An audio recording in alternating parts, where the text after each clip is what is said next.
There is now nowhere left for you to hide, Larry. More than 160 women say Larry Nassar sexually abused them. It's one of the worst sexual abuse scandals in the history of sports.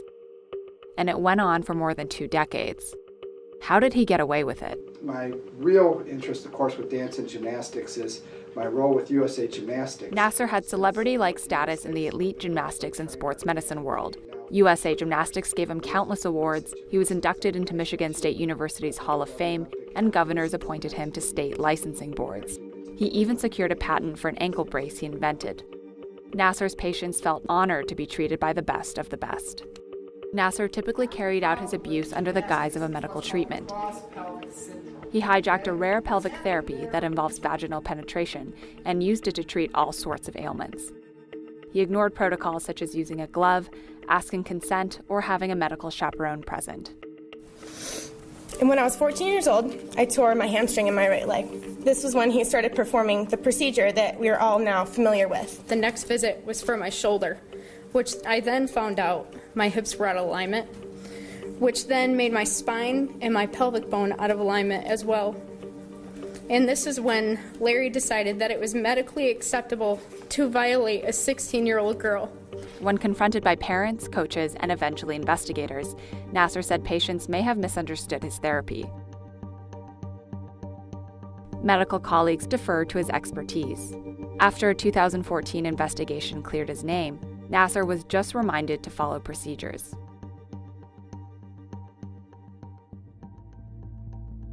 In the training camps of elite gymnastics, where coaches are notoriously hard on athletes, Nassar manipulated girls into believing he was a trusted friend, advocate, and even their protector. You have to protect your athletes. You have to let them know that we care. You have to not let them know, but let them feel it. Let them understand it. Let them breathe it. He put my picture up on his wall with the Olympians. I thought I mattered to Larry. You had me so wrapped around your finger, and I still trusted you so much. Even when I was a sophomore in college, and you were the only person I called to help me make the decision to end my gymnastics career due to my injuries. Nassar won over family members by offering a free treatment, a quick diagnosis, or often the pretense of transparency. At the end of the appointment in your basement, I remember asking, "Do I owe you anything?" Now it seems kind of sick. You got what you wanted. He frequently molested young girls with parents in the room, using a draped towel or practiced positioning to conceal where his fingers were massaging.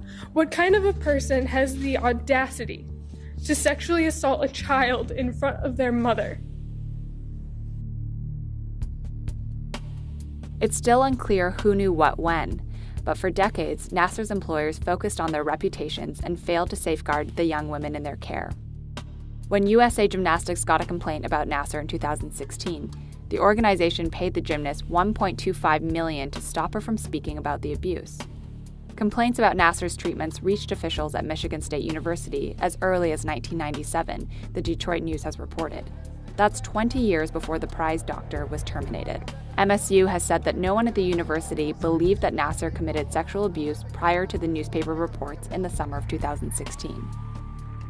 Nassar's victims say that if the university had investigated the first complaint, scores of young girls may have escaped the doctor's abuse.